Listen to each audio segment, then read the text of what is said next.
আজকে ইনশাআল্লাহ তাআলা একটি গুরুত্বপূর্ণ বিষয় নিয়ে কথা বলবো। ওয়া তাওফীকি ইল্লা বিল্লাহ আলাইহি তাওয়াক্কালতু ওয়া ইলাইহি উনীব।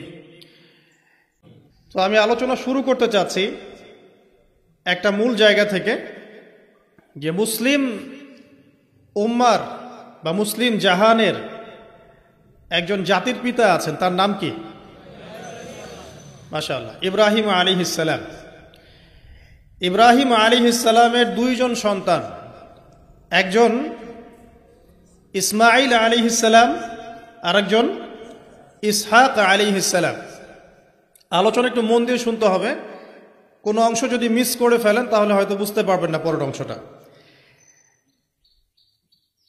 আবুল আম্বিয়া ওয়াল মুরসালিন, অর্থাৎ নবীগণের পিতা ইব্রাহিম আলাইহিস সালামের দুইজন সন্তান, একজন সন্তানের নাম ইসমাঈল আলাইহিস সালাম আর একজনের নাম ইসহাক আলাইহিস সালাম। ইসমাঈল আলাইহিস সালাম জন্ম নিয়েছেন হাজরা আলাইহিস সালামের গর্ভে, আর হাজরা আলাইহিস সালামকে রেখে আসা হয়েছে কোথায়? মক্কায়। তো এখান থেকে ইসমাঈল আলাইহিস সালামের বংশ চলতে চলতে এক পর্যায়ে এই বংশে সর্বশেষ এবং চূড়ান্ত নবী মুহাম্মদ সাল্লাল্লাহু আলাইহি ওয়াসাল্লামের জন্ম হয়। ঠিক আছে, তাহলে আমরা হচ্ছি বনু ইসমাঈল। ইসমাঈল আলাইহিস সালামের বংশের পুরো সিলসিলায় একজন নবী পাওয়া যায়, তিনি হচ্ছেন আমাদের নবী মুহাম্মদুর রাসূলুল্লাহ সাল্লাল্লাহু আলাইহি ওয়াসাল্লাম। আর আরেকজন সন্তান ইব্রাহিম আলাইহিস সালামের, তার নাম কি? ইসহাক আলাইহিস সালাম। ইসহাক আলাইহিস সালাম জন্মগ্রহণ করেছেন সারা আলাইহিস সালামের গর্ভে। তো আমরা বুঝতে পারলাম যে নবীগণের একাধিক স্ত্রী ছিল। পশ্চিমা সভ্যতা আমাদেরকে শিখিয়েছে যে একজন সৎ ব্যক্তির একটাই স্ত্রী থাকতে পারে, একজন চরিত্রবান এবং সৎ ব্যক্তির একজন স্ত্রী থাকতে পারে। যার একাধিক স্ত্রী আছে তার চরিত্র ভালো না, এটা পশ্চিমারা আমাদেরকে শিখিয়েছে। এবং পশ্চিমা গোলক ধাঁধায় যারা নিজেদের দর্শন হারিয়ে ফেলেছে তারাও এই মতাদর্শে বিশ্বাস করে। তবে তারা এটা বিশ্বাস করে যে একজন স্ত্রী থাকলেও একাধিক মেয়ের সাথে শারীরিক সম্পর্ক রাখা ভালো। আর ইসলাম বিশ্বাস করে যে যদি কারো সাথে শারীরিক সম্পর্ক রাখতেই হয় তাকে স্ত্রীর মর্যাদা দিতে হবে। তো যাই হোক, ইব্রাহিম আলাইহিস সালামের দুইজন স্ত্রী ছিলেন। সারা আলাইহিস সালামের গর্ভে ইসহাক আলাইহিস সালাম জন্মলাভ করেন, এবং সেটা অনেক দেরিতে, অনেক বয়স হওয়ার পরে, বার্ধক্যে উপনীত হওয়ার পরে। তো ইসহাক আলাইহিস সালামের ছেলের নাম হচ্ছে ইয়াকুব আলাইহিস সালাম। তারা থাকতেন শামে, অর্থাৎ প্যালেস্টাইনে। আর ইসমাঈল আলাইহিস সালাম তারা থাকতেন মক্কায়। দুইটা জায়গা আপনি চিনতে পারছেন, প্যালেস্টাইন আর একটা হচ্ছে মক্কা। মক্কা ইসমাঈল আলাইহিস সালাম, যার সিলসিলায় মুহাম্মদ সাল্লাল্লাহু আলাইহি ওয়াসাল্লাম, আমরা যার উম্মত। আর ওই যে প্যালেস্টাইন, শাম দেশ, সিরিয়া, জর্ডান, লেবানন, প্যালেস্টাইন, এই জায়গাটাকে বলা হয় শাম। এই প্যালেস্টাইনে ইসহাক আলাইহিস সালাম, যিনি সারা আলাইহিস সালামের গর্ভে জন্ম নিয়েছেন। ঠিক আছে, ওকে। এবার ইসহাক আলাইহিস সালামের পরবর্তী জেনারেশন, তার নাম হচ্ছে ইয়াকুব আলাইহিস সালাম। আর ইয়াকুব আলাইহিস সালামের আরেকটা নাম হচ্ছে ইসরাইল। কি নাম? ইসরাইল। এই কারণে ইয়াকুব আলাইহিস সালামের বংশধরদেরকে বলা হয় বনু ইসরাইল। এবার বুঝতে পারছেন বনু ইসরাইল কাদেরকে বলা হয়? আচ্ছা, এখন এই ইয়াকুব আলাইহিস সালামের অনেক সন্তান ছিলেন। সূরা ইউসুফ পড়ে দেখেন, 11-12 জন পুত্র সন্তান ছিলেন, বা 13 জনের কথা এসেছে, আরও থাকতে পারে, আল্লাহু আলাম। এখানে এতটুকু এসেছে। ইউসুফ আলাইহিস সালাম তার একজন সন্তান, ঠিক আছে, যাকে তার ভাইরা কুয়ায় ফেলে দেয়। ঠিক আছে, কুয়ার থেকে ইউসুফ আলাইহিস সালাম চলে গেলেন মিশরের রাজার বাসায়। এটা তো পড়েছেন। আচ্ছা, আমি কিন্তু ডিটেলস বলতে পারবো না খুতবায়, শুধু লাইনগুলো টাচ করছি। কুয়া থেকে চলে গেলেন, ভাইদের ষড়যন্ত্রে কুয়ায় তিনি পড়লেন। তাকদিরের এভাবেই তাকদির লেখা ছিল। তারপরে সেখান থেকে মিশরের রাজার বাসায়, ঠিক আছে, সেখান থেকে সেই যে রাজার স্ত্রী তাকে আহ্বান করলো। তিনি বললেন যে মাআয আল্লাহ, আমি আল্লাহকে ভয় করি। এরপর সেখান থেকে জেলখানায় বিনা অপরাধে তিনি 12 বছর জেল খাটলেন। আর সেখান থেকে তিনি বের হয়ে আবার যখন আসলেন তখন মিশরের কি প্রায় খাদ্যমন্ত্রী বলা যায়। মিশরের বড় একটা পলিটিক্যাল পদ আল্লাহ পাক তাকে দিলেন। ঠিক আছে, তাহলে মিশরে কিভাবে বনু ইসরাইল আসলো? ইউসুফ আলাইহিস সালামের মাধ্যমে। ঠিক আছে, ইউসুফ আলাইহিস সালামের মাধ্যমে মিশরে বনু ইসরাইলের আগমন হলো। এর আগ পর্যন্ত বনু ইসরাইল থাকতো ওই যে প্যালেস্টাইনে।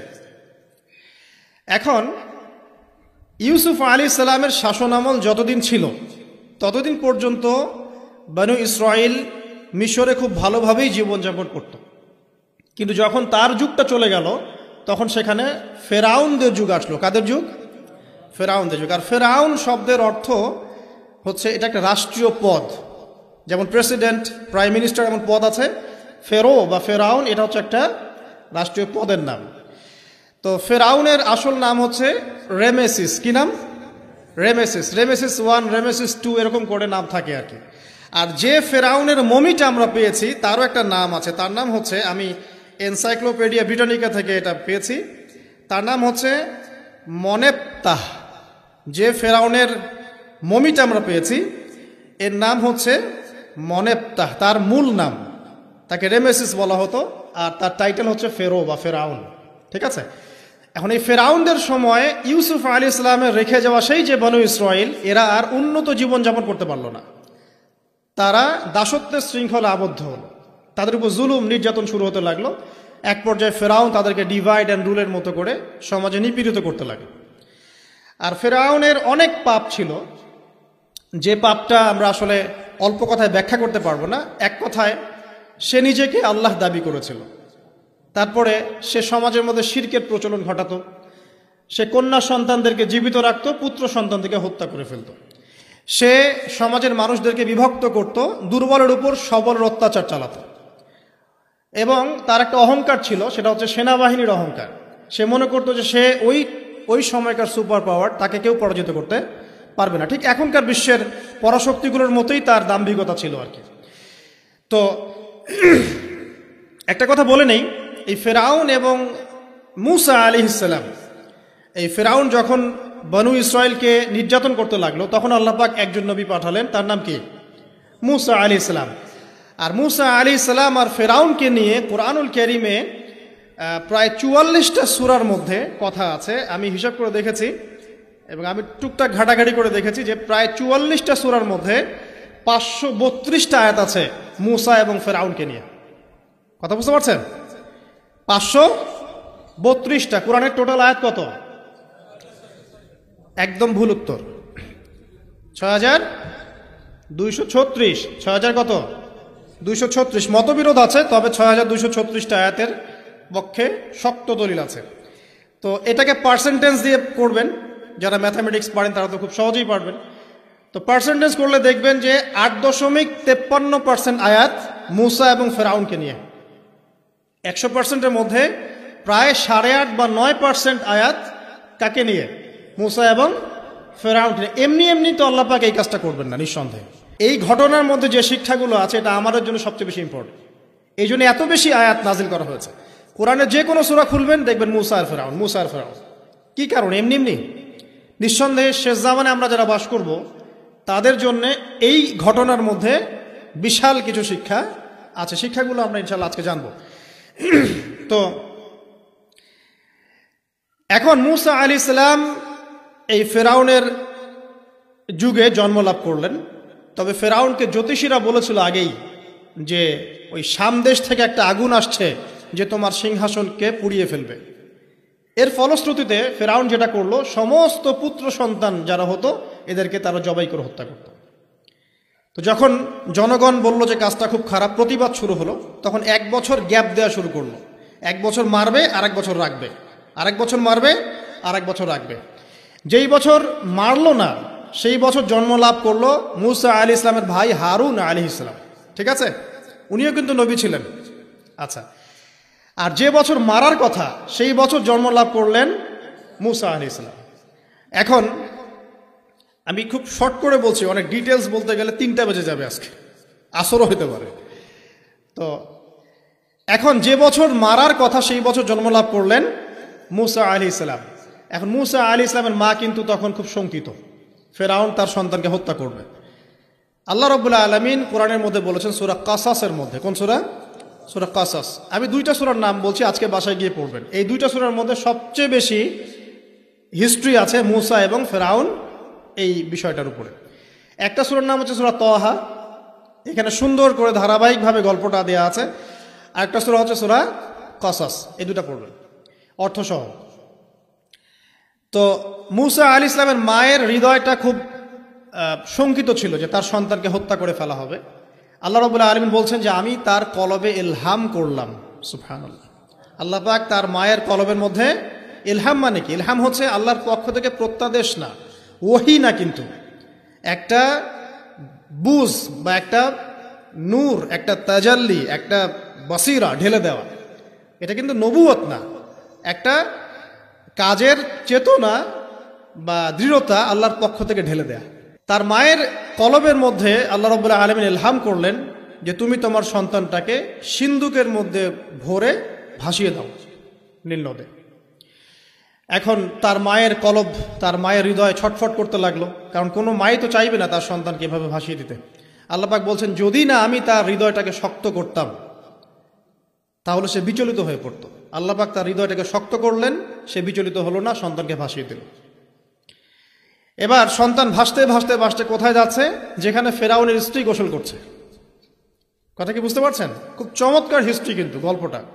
এবং গল্প মানে এখানে আসলে গাল গল্প না, এগুলো সত্য ঘটনা। এক একটা বর্ণ তেমন সত্য যেমন সূর্য পূর্ব দিক থেকে ওঠে এবং পশ্চিমে ডোবে, এটা যেমন সত্য, এর এক একটা বর্ণ সত্য। এগুলো কোনো গাল গল্প নয়। এবার ফেরাউনের স্ত্রী আসিয়া সে সিন্দুক পেয়েছে। মূসা আলাইহিস সালামকে আল্লাহ পাক বলছেন যে আমি মূসা আলাইহিস সালামের চেহারার মধ্যে মোহাব্বত বা ভালোবাসা ঢেলে দিয়েছিলাম। তার চেহারা যেই দেখতো তাকে ভালোবাসত। বুঝছেন? ভালোবাসা ঢেলে দিয়েছে। এবার ফেরাউনের স্ত্রী আসিয়া, এখানে আসিয়া নন, অন্য একজন স্ত্রী হয়তো, তিনি বলছেন যে ফেরাউনকে বলছে যে একে আমরা আমাদের কাছে রেখে দিই, হয়তোবা সে আমাদের উপকারে আসবে, অথবা তাকে আমরা সন্তান হিসেবে গ্রহণ করতে পারি। লা তাকতুলুহ, তাকে হত্যা করো না। আসা আন ইয়ানফা'না আও নাত্তাখিযাহু ওয়ালাদা, এরকম করে আল্লাহ পাক বলেছেন কোরআনে। তো ফেরাউন তার স্ত্রী কথা শুনলো এবং তাকে না হত্যা করে রেখে দিল। আর আল্লাহ রাব্বুল আলামিনের কি কৌশল! ওয়া মাকারুল্লাহ, যেই মূসাকে হত্যা করার জন্য বছরের পর বছর হাজার হাজার শিশুকে হত্যা করা হয়েছে, সংখ্যাটা লাখ লাখও হতে পারে, সেই মূসা আলাইহিস সালামকে আল্লাহ পাক ফেরাউনের ঘরেই লালন পালন করতে লাগলেন। চিন্তা করলেন? এবার মূসা আলাইহিস সালাম যখন যুবক হলেন, আমি সংক্ষিপ্ত করছি, যখন যুবক হলেন তখন একদিন দেখলেন যে রাস্তায় দুজন ব্যক্তি ঝগড়া করছে। সূরা কসসের মধ্যে আছে, ফাইটিং, স্ট্রিট ফাইট। তো একজন ব্যক্তি হচ্ছেন বনু ইসরাইলের, আরেকজন হচ্ছে ফেরাউনের সেনাবাহিনীর। এখন মূসা আলাইহিস সালাম কার পক্ষ নেবেন? তিনি বনু ইসরাইলের পক্ষ নিলেন। তিনি গিয়ে তাকে বাঁচানোর চেষ্টা করলেন এবং শুধু একটা ঘুষি দিয়েছেন, ফাওয়াকাযাহু, একটা ঘুষি, ফাকাদা আলাইহি, এবং এই একটা ঘুষিতেই সেই ব্যক্তি ডেড। এটা কোরআনে আছে সূরা কসস। তার মানে কোরআন দলিল দিচ্ছে যে মানুষের বডিতে এমন এমন পার্টস আছে, এমন এমন জায়গা আছে যেখানে একটা ঘুষি মারলেও মানুষ মারা যেতে পারে। কি বুঝলেন? যারা মার্শাল আর্ট শিখেছেন বা শিখছেন তারা এটা আরো ভালো বুঝবেন। মানুষের এই বডিতে এমন অনেকগুলো জায়গা আছে, 7টা বা 8টা বা 10টার মতো, যেখানে একটা ঘুষি দিলেও মানুষ মরতে পারে। তো ভালো কিছু শিখেন, শিখলে ঠিক আছে। টিকটক প্রজন্ম না হয়ে আর এই মোবাইলে লুডু না খেলে ভালো কিছু শেখেন, ইনশাআল্লাহ কাজে দিবে। আত্মরক্ষা শেখা খারাপ? আচ্ছা, তো তবে দাড়ি টুপি নিয়ে শিখতে যান না, সমস্যায় পড়তে পারে। তো এখন একটা ঘুষিতে সেই ব্যক্তি মারা গেল। তারপরের দিন আবার দেখা গেল যে ওই ব্যক্তি যাকে তিনি বাঁচিয়েছেন সেই ব্যক্তি আর আরেকজন সেনাবাহিনীর সদস্য আবার মারামারি করছে। এবার মূসা আলাইহিস সালাম বললেন যে তুমি তো একটা বোকা মানুষ। এবার সে আবার চড়াও হতে শুরু করলো মূসা আলাইহিস সালাম, কিন্তু এবার একজন ব্যক্তি এসে তাকে বললেন যে গতকাল তুমি কিন্তু একজনকে হত্যা করেছো এক ঘুষিতে, আজকে আবার তুমি এই কাজ করতে যাচ্ছ, তুমি তো এখানে স্বৈরাচারের মতো আচরণ করছো। মূসা আলাইহিস সালাম তখন আল্লাহর কাছে ক্ষমা চাইলেন, বললেন ইন্নাহু হাযা মিন আমালিশ শাইতান, এটা তো শয়তানের মতো কাজ, শয়তানের কাজ হয়ে গেল। রব্বিক ফিরলি, আল্লাহ আমাকে মাফ করে দিন। ফাগফার আল্লাহ, আল্লাহ পাক বলছেন আমি তাকে মাফ করে দিলাম। তো তিনি তো ইচ্ছাকৃতভাবে করেন নাই, করেছেন আনইনটেনশনালি, এটা হয়ে গেছে। কিন্তু এখন ফেরাউন মূসা আলাইহিস সালামকে ধাওয়া করতে শুরু করলো, কারণ ফেরাউনের দৃষ্টিতে মূসা আলাইহিস সালাম একটা মার্ডার করেছেন তার দৃষ্টিতে, কিন্তু মূসা আলাইহিস সালাম তো আর এটা করেন নাই, ইচ্ছা করে এটা হয়নি, অ্যাক্সিডেন্টলি হয়ে গেছে। এখন মূসা আলাইহিস সালামকে এক ব্যক্তি এসে বলল, তুমি এখান থেকে তাড়াতাড়ি পালাও, এই মিশরে থাকলে ফেরাউন তোমাকে ধরে এখন শাস্তি দিবে। এখন মূসা আলাইহিস সালাম বাধ্য হয়ে মিশর থেকে চলে যাচ্ছেন কোথায়? মাদিয়ান। কোন জায়গা? মাদিয়ান। এটাও আরবের মধ্যে একটা জায়গা, যেই জায়গার নবী হচ্ছেন শুআইব আলাইহিস সালাম। কি নাম? আচ্ছা, এবার শুআইব আলাইহিস সালামের সেই কওমে মূসা আলাইহিস সালাম গেলেন, না খাবার আছে, না পানি, না কাপড়, কিছুই নাই, একদম রিক্ত হস্ত। সেখানে গিয়ে তিনি দেখলেন যে এমনই একটা জলাশয়, হয়তোবা আল্লাহ ভালো জানেন, সেই জলাশয়ের কাছে কিছু মানুষ পানি পান করাচ্ছে গবাদি পশুদেরকে। আমি কি বুঝাতে পারছি? আচ্ছা, তো দূরে দুজন মেয়ে দাঁড়িয়ে আছে, এই দুজন মেয়ে অনেকক্ষণ থেকে দাঁড়িয়ে আছে, তারা পানি পান করাতে পারছে না। মূসা আলাইহিস সালাম অনেকক্ষণ থেকে অবজার্ভ করছেন যে মেয়ে দুটো পানি পান করাতে পারছে না গবাদি পশুদেরকে। তিনি প্রথমে একটু অস্বস্তি বোধ করলেন, তারপরে আবার গেলেন তাদের কাছে, গিয়ে বললেন কি সমস্যা। তখন সেই মেয়েরা বলল, যতক্ষণ পর্যন্ত আমার কওমের লোকেরা এখান থেকে সরে যায় না ততক্ষণ আমরা পানি পান করাতে পারি না, কারণ আমরা দুর্বল, মেয়ে মানুষকে টাইম দিচ্ছে না আর কি। আর এদিকে আমাদের বাবা অত্যন্ত বৃদ্ধ মানুষ, বাসায় পড়ে আছেন একা।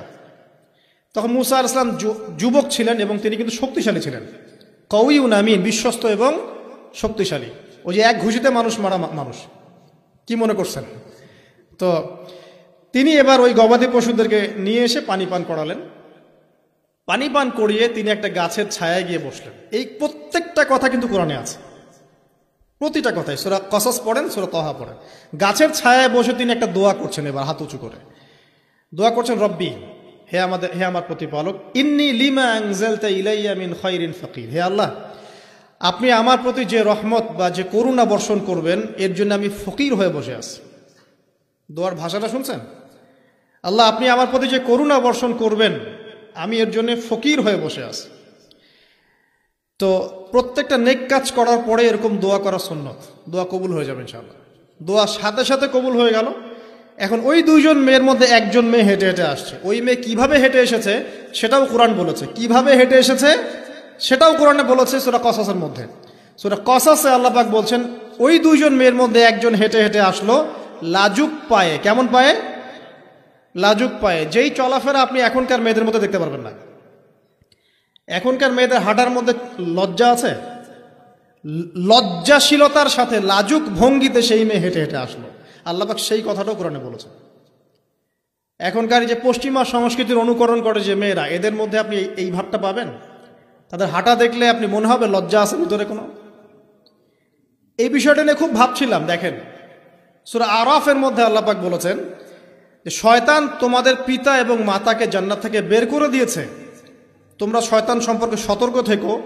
যখন জান্নাত থেকে বের হয়ে যাবেন তার আগে যখন তারা ওই যে গাছের কাছে গিয়েছেন, সর্বপ্রথম যে ঘটনা ঘটেছে সেটা হলো গায়ের কাপড় খুলে গেছে।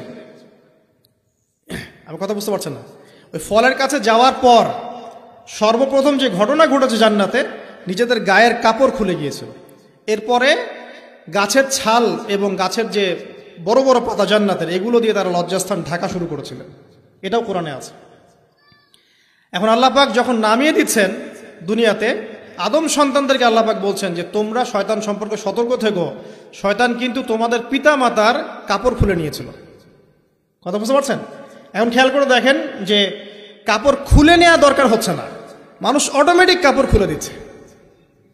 কথা কি বুঝতে পারছেন? মনে করে একটা এক্সাম্পল দিই, আল্লাহ না করুক, ধরে এই মাঠের মধ্যে 1 লক্ষ মানুষকে জড়ো করে এই মাঝখানে শহীদ মিনারের কাছে যদি আপনাকে কেউ জোর করে 10 জন মানুষ ধরে কাপড় খুলতে চায়, আপনার কেমন লাগবে? চিন্তা করেন, পুরুষ হিসেবে চিন্তা করেন, মহিলা কথা বাদ দেন। আপনি তো পুরুষ, আমাদের কি ভালো লাগবে? আমাদেরকে যদি বলে যে মেরে ফেলবো অথবা কাপড় খুলতে হবে, কোনটা নিবা? আপনি বলবেন হয়তো মারে ফেল, তাও ভালো, তাই না? তাহলে ওই মানুষদের কথা চিন্তা করেন যারা ইচ্ছায় স্বেচ্ছায় লক্ষ লক্ষ মানুষের সামনে কাপড় খুলে ফেলছে। কেউ বাধ্য করছে না, কোনোভাবেই কেউ বাধ্য করছে না, নিজের ইচ্ছায় পুরুষ না নারী কাপড় খুলে ফেলছে। মিউজিক ইন্ডাস্ট্রি বলেন, ফিল্ম ইন্ডাস্ট্রি বলেন, এই যে এখনকার যে শোজগুলো বলেন, হাওয়ায় তো মারতেছে দেশ এখন, তাই না? তো এই যে বিষয়গুলো দেখছেন, গেট আপ, ড্রেস কোড, মানুষ কি এটাকে জোর করে খুলে নিয়েছে গা থেকে? ইচ্ছা করে খুলে দিয়েছে। তাহলে এদের অবস্থান চিন্তা করেন যে এদেরকে কার সাথে তুলনা করবেন আপনি এখন? যদি বলেন পশুর সাথে, আমি বলবো তুলনা ঠিক হয়নি, কারণ কোনো পশুও নগ্ন চলে না। চলে? কোনো পশু নগ্ন চলে না। তুলনা একটা জাতির সাথে করতে পারেন। ওই যে ব্রাজিলের আমাজন জঙ্গল আছে, ওখানে দেখবেন কিছু কবিলা আছে যারা সমাজ থেকে টোটালি ডিটাচড, যারা না কাপড় কেমন করে পরতে হয়, সভ্যতা কি, সংস্কৃতি কি, ন্যায় কোনটা অন্যায় কোনটা, ওদের গেট আপগুলো দেখবেন, এদের গেট আপগুলো দেখবেন সেম। তাহলে এদের আদর্শ কোথায়? আল্লাহ পাক সূরা আরাফে বলছেন, শয়তান থেকে সতর্ক থেকো, তোমাদের পিতামাতার কিন্তু তারা কাপড় খুলে ফেলেছিল শয়তান, তোমাদের কাপড় যেন শয়তান খুলতে না পারে, আল্লাহ পাক সতর্ক করেছেন। আর এখন আপনি খেয়াল করে দেখবেন, জোর করে না, স্বেচ্ছায় মানুষ কাপড় খুলে ফেলছে, এবং তারা পুরুষ না, নারী। তো যে জায়গায় আসছিলাম, ওই মেয়ের হেঁটে আসাটা আল্লাহ রাব্বুল আলামিন ব্যাখ্যা করেছেন। সেই মেয়ে, দুইজন মেয়ের একজন মেয়ে হেঁটে হেঁটে আসছে মূসা আলাইহিস সালামের কাছে লাজুক ভঙ্গিতে, লজ্জায় মুখ নত করে, লজ্জাশীলতার সাথে এসে বলছেন যে আমার বাবা আপনাকে ডাকছে। তার বাবাকে? শুআয়ব আলাইহিস সালাম, আমার বাবা আপনাকে ডাকছে। এবার তিনি গেলেন শুআয়ব আলাইহিস সালামের কাছে, গিয়ে তার কিসসা বা কাহিনীটা বললেন। শুআয়ব আলাইহিস সালামও কিন্তু একজন নবী এবং জবরদস্ত নবী। বলে রাখি, শুআয়ব আলাইহিস সালামের কওম সর্বপ্রথম সেই কওম যাকে ভূমিকম্প দিয়ে ধ্বংস করা হয়েছিল। সর্বপ্রথম পৃথিবীতে ভূমিকম্প দিয়ে যে কওমকে ধ্বংস করে দেওয়া হয়েছে সেটা হচ্ছে শুআয়ব আলাইহিস সালামের কওম। আর তিনটা বড় বড় ভূমিকম্প আমাদের সামনে অপেক্ষা করছে শেষ জামানায়। তিনটা হবেই, একটা পৃথিবীর পশ্চিম দিকে, একটা পৃথিবীর পূর্ব দিকে। আর পূর্ব দিক বলতে কিন্তু আমাদের দিক, Indonesia, Malaysia, Bangladesh, Pakistan, Sri Lanka, India, এই পুরো জায়গা হচ্ছে পূর্ব দিক। আর পশ্চিমা সভ্যতা তো বোঝেন পশ্চিম কোন দিকে। আর একটা হবে পৃথিবীর মাঝখানে। মাঝখান কোনটা? এই যে জাজিরাতুল আরব, এখানে একটা হবে। এটা হবেই, কোনো বিজ্ঞানী ঠেকাতে পারবে না। তো শুআয়ব আলাইহিস সালামের কওম সেই কওম যাকে ভূমিকম্প দিয়ে ধ্বংস করা হয়েছিল। তো এখন মূসা আলাইহিস সালাম তার কাছে গিয়ে তার ঘটনাগুলো বললেন। শুআয়ব আলাইহিস সালাম তাকে বললেন, ঠিক আছে, আমার মেয়ের একটা দাবি, আমার মেয়ে বলেছে যে তুমি হচ্ছ বিশ্বস্ত এবং শক্তিশালী, তোমাকে যেন আমি আমার কাজে নিয়োগ করি। আসলে মেয়ে বাবাকে ইঙ্গিত একটা মানে মনের ভাব ব্যক্ত করেছে আর কি। তখন তার বাবা সেই ভাবটা বুঝতে পেরেছেন। তিনি বলেছেন, ঠিক আছে, আমি আমার এই মেয়ের সাথে তোমাকে বিয়ে দিব। শর্ত কি? শর্ত হচ্ছে তোমাকে 8 বছর আমার এখানে কাজ করতে হবে। 8 বছর, কত বছর? 8 বছর কাজ করার বিনিময়ে আমি তোমাকে আমার মেয়ের সাথে বিয়ে দিচ্ছি। আর যদি তুমি চাও তাহলে 10 বছর পূর্ণ করতে পারো। তো মূসা আলাইহিস সালাম বলেন, ঠিক আছে, আমাদের মাঝে আল্লাহ পাক সাক্ষী হিসেবে যথেষ্ট। এবার সেখানে মূসা আলাইহিস সালাম তার সংসার শুরু করলেন। 10 বছর অতিবাহিত হলো। তারপরে এখন মিশরে ফিরে যাওয়ার পালা। মূসা আলাইহিস সালাম তার স্ত্রীকে নিয়ে কোথায় যাচ্ছেন এখন? মিশর, তার হোম টাউন, ঠিক আছে, মাদারল্যান্ড। কিন্তু যাত্রা পথে তুয়া উপত্যকায় বিভিন্ন কিতাবে এসেছে তার স্ত্রীর প্রসব বেদনা শুরু হয়। তখন তিনি আগুন তালাশ করতে থাকেন। আগুন তালাশ করতে করতে আস্তে আস্তে তিনি এমন একটা জায়গার দিকে চলে যান তুয়া উপত্যকায়, যেখানে দেখেন যে গাছের উপর আগুন জ্বলছে। এবং তখন আগুনকে ফলো করতে করতে হঠাৎ তিনি এক গায়েবী আওয়াজ শুনতে পান। আওয়াজটা হচ্ছে এমন, আমি একটু পড়ে শোনাই। আওয়াজটা হচ্ছে এমন যে, ইন্নী আনা রব্বুক ফাখলা'না আলাইক ইন্নাকা বিল ওয়াদিল মুকদ্দাস তুয়া। এই আওয়াজটা আল্লাহ পাকের। কার আওয়াজ? সুবহানাল্লাহ। আল্লাহ পাক মূসা আলাইহিস সালামের সাথে কথা বলছেন এই জায়গায়। আল্লাহ পাক বলছেন, নিশ্চয়ই আমি তোমার রব, তোমার জুতা খুলে ফেলো, কারণ তুমি একটা পবিত্র উপত্যকায় আছো। চিন্তা করতে পারেন? ওয়া আনা ইখতারতুকা, এবং আমি তোমাকে বাছাই করেছি হে মূসা, ফাসতামি' লিমা ইউহা, তুমি খুব মনোযোগ দিয়ে শোনো, আমি তোমার কাছে যা ওহী করছি এটা মনোযোগ দিয়ে শোনো। ইন্নানি আনা আল্লাহ, নিশ্চয়ই আমি আল্লাহ। আল্লাহ বলছেন, ইন্নানি আনা আল্লাহ, নিশ্চয়ই আমি আল্লাহ। লা ইলাহা ইল্লা আনা, আল্লাহ বলছেন আমি ছাড়া কোনো ইলাহ নেই। ফা'বুদনি, আমার ইবাদত করো। ওয়া আকিমিস সালাতা লিযিকরি, আমার স্মরণের জন্য সালাত কায়েম করো। ইন্নাস সাআতা লাআতিয়াতুন, নিশ্চয়ই কিয়ামত অবশ্যই আসবে, আকাদু উখফিহা, আমি এটাকে গোপন রেখেছি, লিতুজজা কুল্লু নাফসিন বিমা তাসআ, যাতে করে প্রত্যেক নফসকে তার প্রতিদান দেয়া যায়। ফালা ইয়াসুদ্দান্নাকা আনহা মান লা ইউমিনু বিহা ওয়াত্তাবা হাওয়াহু ফাতারদা, যারা প্রবৃত্তির অনুসরণ করে তারা যেন তোমাকে এই বিষয়টার প্রতি ঈমান আনা থেকে দূরে রাখতে না পারে। আল্লাহ পাক এই পর্যন্ত বললেন। এরপর আল্লাহ বলছেন ওয়ামা তিলকা বিয়ামিনিকা ইয়া মূসা, মূসা তোমার ডান হাতে এটা কি? মূসা আলাইহিস সালাম বলছেন যে ক্বালা হিয়া আসায়া, এটা আমার লাঠি। তার সাথে কি ছিল? একটা লাঠি। আতাওয়াক্কাউ আলাইহা ওয়া আহুশু বিহা আলা গনামি ওয়া লিয়া ফিহা মাআরিব উখরা, এই লাঠি দিয়ে আমি গাছের ডাল ছাটি, গবাদি পশুদেরকে চড়াই, এছাড়া আমি আমার বিভিন্ন কাজে লাঠি ব্যবহার করি। আল্লাহ পাক বলছেন ক্বালা আলকিহা ইয়া মূসা, মূসা এটা নিক্ষেপ করো দেখি, হাত থেকে ছুঁড়ে মারো। মূসা আলাইহিস সালাম ছুঁড়ে মারলেন, ফাআলকাহা, তিনি ছুঁড়ে মারলেন, ফাইযা হিয়া হাইয়াতুন তাসা, সাথে সাথে লাঠিটা ছোটাছুটি শুরু করলো সাপের মতো। অন্য সূরায় আছে এই দৃশ্য দেখার সাথে সাথে মূসা আলাইহিস সালাম উল্টা দিকে দৌড় দিয়েছিলেন। স্বাভাবিক, ভয় পাওয়া স্বাভাবিক। তো তখন আল্লাহ পাক বলেছিলেন যে তুমি ভয় পেও না, আমার কাছে নবীগণ ভয় পায় না। ঠিক আছে, অন্য সূরা এগুলো আছে, আমি শর্ট করে বলছি। এরপরে আল্লাহ পাক বললেন ক্বালা খুযহা ওয়া লা তাখাফ, তুমি এটাকে ধরো, এটাকে ভয় পেও না। সানুঈদুহা সিরাতাহাল উলা, তুমি ধরা মাত্রই সেটা আবার লাঠিতে রূপান্তরিত হবে। আরেকটা কাজ করো, ওয়াদমুম ইয়াদাকা ইলা জানাহিক, তোমার হাতটাকে বগলের নিচে নিয়ে যাও। তাখরুজ বাইদা মিন গায়রি সু, এটাকে বের করো, তারপর দেখবে এটা স্বচ্ছ আলো প্রদান করবে। সুবহানাল্লাহ, বগলের মধ্যে হাত নিয়ে আসো, হাতটাকে বের করো, দেখবে হাত থেকে স্বচ্ছ আলো বের হবে। এই দুইটা মুজিজা আল্লাহ পাক তাকে দিলেন, আয়াতান উখরা, এটা আরেকটা নিদর্শন। তো এখানে কি হলো? মূসা আলাইহিস সালাম নবুয়ত পেলেন। Shortcut key? মূসা আলাইহিস সালাম কি পেলেন? নবুয়ত পেলেন। নবুয়ত পাওয়ার সাথে সাথে আল্লাহ পাক তাকে দুটো মুজিজা দিলেন, একটা হচ্ছে লাঠি, আরেকটা কি? হাত বগল থেকে বের করলেই কি হবে? আলো বের হয়ে যাবে। এবার তার ডিউটি কি? আল্লাহ পাক ডিউটি দিচ্ছেন তাকে যে ইযহাব ইলা ফিরআউন ইন্নাহু তাগা, এবার তোমার কাজ হচ্ছে তুমি ফেরাউনের কাছে যাবে, কারণ ফেরাউন সীমা লঙ্ঘন করেছে। তখন মূসা আলাইহিস সালাম বললেন রব্বি ইশরাহ লি সদরি, আল্লাহ আমার বক্ষটাকে প্রশস্ত করে দিন। মানে আমার তো সেখানে যাওয়ার সাহস হচ্ছে না, আমি তো সেখানে ওদের দৃষ্টিতে একজন খুনের আসামি, ওদের দৃষ্টিতে ওরা তো আমাকে পেলে হত্যা করে ফেলবে। আল্লাহ পাক বলছেন কেল্লা, কখনো না, তারা তোমাকে হত্যা করতে পারবে না। তখন তিনি দোয়া করছেন আল্লাহ আমার হৃদয়টাকে প্রশস্ত করে দিন, ওয়া ইয়াসসির লি আমরি, আমার কাজকে সহজ করে দিন, ওয়াহলুল উকদাতাম মিন লিসানি, আমার লিসান, আমার জিহ্বায় জড়তা আছে আল্লাহ, এটাকে দূর করে দিন, ইয়াফকাহু কওলি, যাতে মানুষ আমার কথা বুঝতে পারে। এই দোয়া করলেন, কবুল হয়ে গেল। এবং আরো দোয়া করলেন যে ওয়াজআলি ওয়াজিরাম মিন আহলি, আমার পরিবারের মধ্য থেকে একজন ওজির দেন। ওজির মানে সহায়ক, যেটা হচ্ছেন হারুন আলাইহিস সালাম, যাতে করে আমরা কি করতে পারি? বেশি বেশি আপনার জিকির করতে পারি এবং আমাদের কাজ সহজ হয়। তো আল্লাহ রাব্বুল আলামিন তার ভাই হারুন আলাইহিস সালামকেও নবুয়ত দান করলেন, দুজন মিলে। এখন আল্লাহ পাক বলছেন ইযহাবা ইলা ফিরআউন, তোমরা দুজন ফিরআউনের কাছে যাও, ইন্নাহু তাগা, সে সীমা লঙ্ঘন করেছে, তবে ফাকুলা লাহু কাওলাল লাইয়িনা, তার সাথে নরম সুরে কথা বলো, লাআল্লাহু ইয়াতাযাক্কারু আও ইয়াখশা, হয়তোবা সে উপদেশ গ্রহণ করবে অথবা আল্লাহকে ভয় করতে পারে।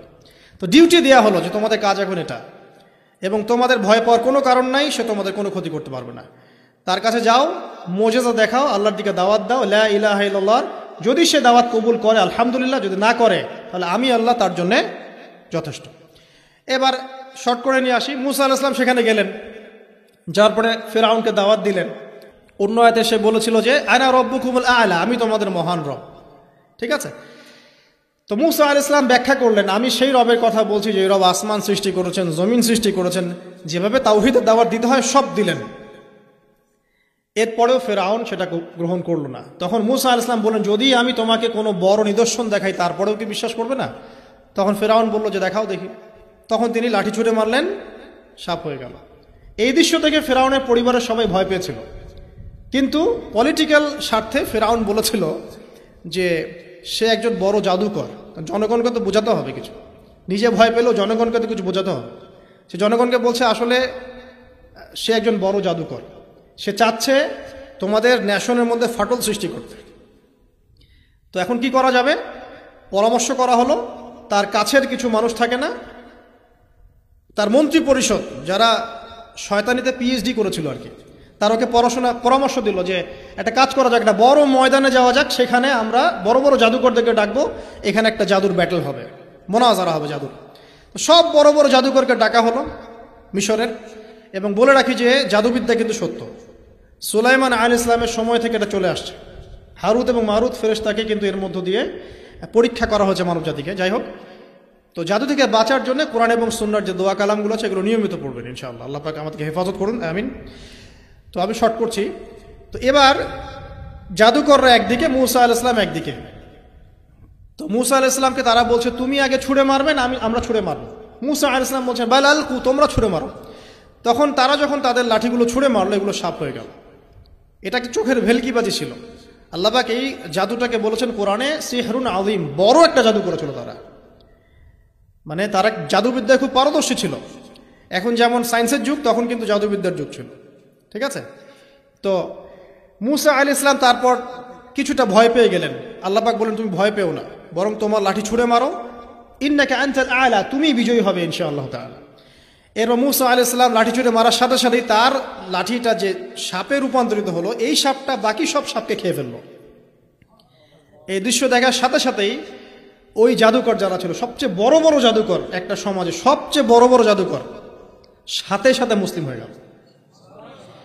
বললো যে ক্বাল আমান্না বিরব্বি হারুন ওয়া মূসা, আমরা মূসা এবং হারুনের রবের প্রতি ঈমান নিয়ে আসলাম। তখন ফিরআউন বলল যে ও আচ্ছা, তাহলে ইন্নাহু কাবীরুকুম আল্লামাকুমুস সিহর, তাহলে মূসাই হচ্ছে তোমাদের লিডার, যে তোমাদেরকে জাদু শিখিয়েছে। তাহলে পলিটিক্যাল লোকজনের কথাগুলো এরকমই হয়, সত্য কখনো স্বীকার করতে যাবে না। তো যে তাহলে মূসাই মনে হয় তোমাদের চেয়ে বড় জাদুকর, তাহলে তোমাদের শাস্তি দিব এবার আমরা। কি শাস্তি? ওই যে শুলদণ্ড